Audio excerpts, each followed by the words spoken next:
here we are, race day, race morning. How's everyone feeling? Amazing. Amazing. So good. Where's Eloise? There you are. Excited. Excited? Yeah. Luckily, how are you feeling? I need coffee. You need coffee, okay. Luckily it's a slightly later start, it's at 9:30, so it's probably the most casual race start I've ever had. It's normally we're up at like 4:30, but it was like 6 o'clock wake up, so it's gonna be nice. Temperature right now is like, was it 18 degrees? Yeah, that's really Something cool. like that. Yeah, but in the centre of Warsaw it's gonna be quite warm, so probably we'll get up to like 25 plus. But luckily the clouds have come in, so it's a little bit cooler. We're just gonna go to transition, do all the stuff on the bikes, nutrition, everything like that.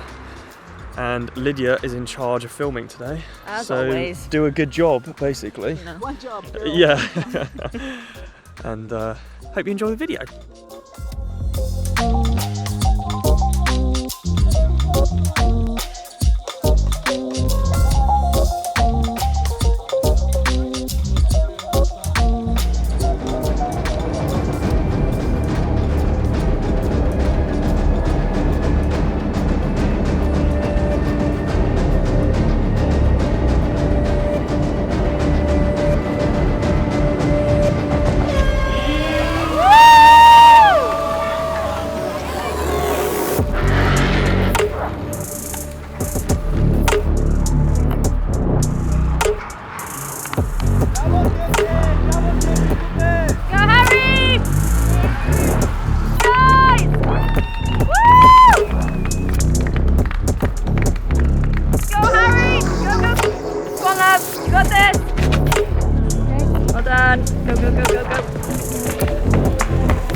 So let's go through some results. I came 5th.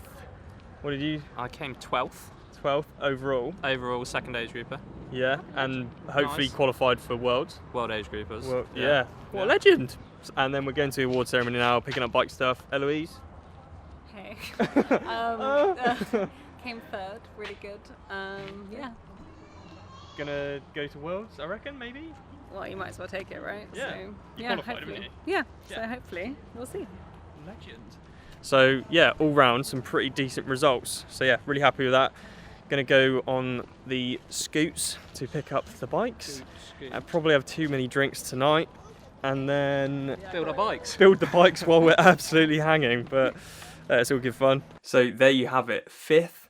My best pro result. So really stoked about that, and really excited for the rest of the season as well, because that's given me a massive confidence boost.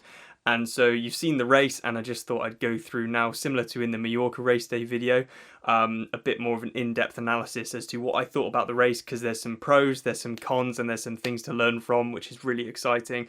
First of all, I want to apologise for not getting this video out until today. It's just been a bit crazy with travelling and everything, prepping for this next race which is coming up, which is Fishguard Challenge. Yeah, Challenge Fishguard in a few days' time. It's Thursday already, so I'm doing that on Saturday, so it's been a bit crazy. I've never done a back-to-back 70.3, so that's been mad, but enough about that. I'll talk to you about that in the next video, which will be the Challenge Fishguard video. However, in this video, obviously, I want to talk about 70.3 Warsaw and the race day. The water temperature was 21 degrees, so it was pretty warm. It was almost on the limit, but obviously massive benefit with having the wetsuit. And going into the race, from my last race in Mallorca, as you will have seen in my videos, they've been very tailored towards getting better in the swim. The reason being is, especially in the pro field, if you don't have a good swim and you don't get out in the front pack, it makes the life very, very difficult. You need to be an incredibly strong biker and runner, and even then, if you are, you're still going to have to contend with strong bike and runners who have managed to get into the front pack of the swim. And that's where the dynamic really is in pro field, is it becomes a very difficult racing when you're on the back foot. And that's what happened in Mallorca, and I didn't want that to happen again. I've worked really hard on my tactical awareness. I know I've got the swim fitness, and I know I've got the swim ability. It's just like I've mentioned previously, this tactical awareness that I need to build on in the open water. And honestly, the best swim of my life in Warsaw. I kind of thought about it as just a swim. I did not think about the bike or the run. I just went, I'm going to go balls to the wall on this swim, just treat it like a swim race, and what happens, happens, as long as I get out in the front pack. That was my ultimate goal. Everything else was a secondary. My primary was get out in the front pack, and I knew it was going to be difficult. My plan was, I've got really good get out speed. This isn't me trying to be cocky or arrogant. People who know me and have trained with me will know I've got very, very good get out speed.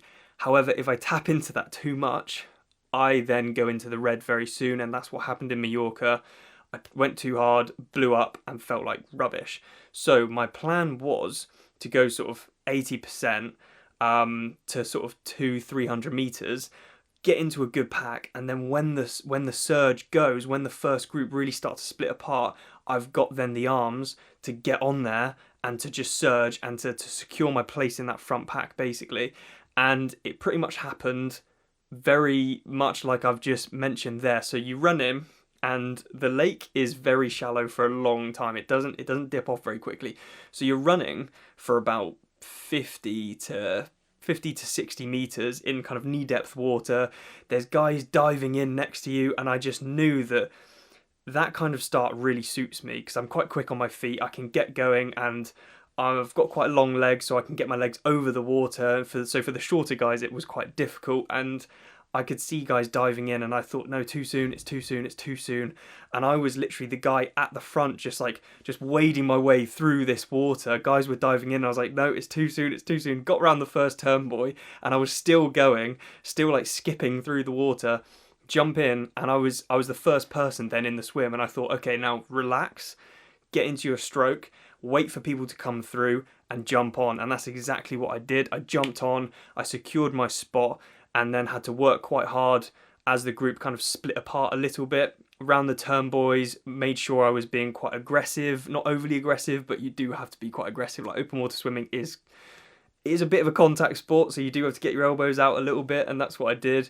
The last few hundred meters was very tough. I was pretty much redlining it. I was just thinking, you have to stay with this group. If you don't stay with this group, you've been with this group until now. If you don't stay with it now and you blow up, you're a massive pussy, basically, is what I was saying in my head. I was like, if you do this, you're such a pussy. So anyway, I stuck with it, worked really hard out of the swim, and I was really chuffed to come out with the front pack. I think I was 5th or 6th out of the water. Came out behind Chris Minton, who I know from previous racing is an incredible swimmer, like such a good swimmer. So I was really happy to be on his feet. And I think the swim was maybe a little bit short because there's no way that I'd be able to swim that quick, I don't think, but it still was like the best swim I've ever had. So it was like 21 something minutes. I'll put it on screen now. But anyway, really, really chuffed with that. Worked my arse off through T1, like my max heart rate. I mean, it felt like my heart was beating out my chest. Must have been like 200 beats per minute. Honestly, I was sprinting through. Managed to get my helmet on because I knew that there was still an opportunity to get dropped from the front pack. And I knew the front pack had a car in front of them. So it would have been so valuable to have that and just have that benefit. So I worked my arse off, got on the bike, and I was sort of fiddling around with my shoes, getting my straps done. And Chris Minton comes past me and he basically says, mate, just get on, stop messing about and just get on, because if you miss it now, you're screwed. And so I just stopped what I was doing with my shoes and just sprinted. And for the first few minutes, I was probably up at around 400 watts just to secure that space in the group. And then literally I was in that front pack for the whole bike. And it was the weirdest thing because it was it was probably one of the easiest bike courses I've done with regards to overall power. Like my normalized power was 270, which is crazy because normally I'd hold like 310 to 320 would be a good target for me. And there's a few reasons because of that. And there's a few reasons for that, and I thought I'd go into that now. So on the bike, we were a group of 6, including myself. I was sat at the back, and I really tried to keep it as legal as possible. And being at the back meant that I could drop off and not have the problem of someone slotting in, because everyone was in front of me. I could see everyone. So I made sure I was at least sort of 12 meters back, especially when the referees were around. Obviously, you don't want to get a blue penalty card because that's 5 minutes and that's terrible. But anyway, the group dynamic, sort of, there wasn't much of a group dynamic. You could tell people didn't really want to work. And honestly, there were a few moments when I was like, actually, why don't I just spice it up a little bit? Why don't I get to the front and why don't I put in a big surge? And there's reasons why I didn't do that. And I'll go into those now because I don't want people thinking like, oh, Harry, you just sat in and blah, blah. Like, I did, but there's reasons behind that. And I didn't sit in illegally. I was making sure I was legal. Number one is because I've never been in the front pack before. And I basically didn't want to mess up my result just because I wanted to get to the front and put some power down. If in a few years, hopefully I've got some real good results behind me and I can be a little bit more aggressive. But right now I feel in my career, I need to actually be a little bit more reserved in racing and almost get the results behind me, if that makes sense. So it is a little bit more reserved. It's a little bit more playing safe, if you might. But I think it's also like it's the correct thing to do right now, because I could have gone to the front and it would have been great. But I could have blown up and then had a DNF or had a terrible result. And I didn't want that because I don't have too many good results in the pro field. And I want to make sure that I have a good, let's say, portfolio of results before I start getting too aggressive. And so that's reason number one. Reason number two is because it was such a flat course. Honestly, there was like 200 meters of climbing that even if I wanted to get to the front, which would have cost me quite a few watts just to get to the front and hold it, there is no way that I would have been able to break away from anyone. So I just would have been hurting myself, and it was very apparent that no one else really wanted to work. So I just would have been bringing other people along and helping them out get a faster bike course, but then also ruining it for myself because I just have tired legs for the run. So it just wouldn't make sense. So I basically made the calculated decision to just sit on, roll with the punches, and kind of keep it as legal as I possibly could. There was drafting in some areas, as in most bike packs that I saw, just because it's such a flat course and there's so many times when you're going to get close to people. But I did try and keep it as legal as I possibly could. And then on the run, I didn't know how I would feel, but I just went off, and I know I'm in a good place with my running. Mallorca showed me that with a PB run off the bike. And I managed another PB run off the bike by a minute as well at Warsaw. I got a 1:13:58, which I'm so happy about. Honestly, it was awesome. It's a 4-lap run, and it was hot. It got very, very hot, but we had some good support out there. And honestly, I just worked hard until sort of 10k, and then I thought the legs would sort of fall off a little bit. I was actually a little bit worried, but at 15k suddenly I kind of got a second wind and I was starting to sort of chase down the guys in front. Unfortunately, I just didn't have enough time, and again, in hindsight, I probably should have worked a little bit harder at the beginning of the run race to try and get on the shoulders of those guys in front, like Colin Norris and other boys up the road, because I ran very similar times to them. So I should have come out of T2 with them, but I didn't. Or I should have ran a little bit harder initially on the run, but I didn't.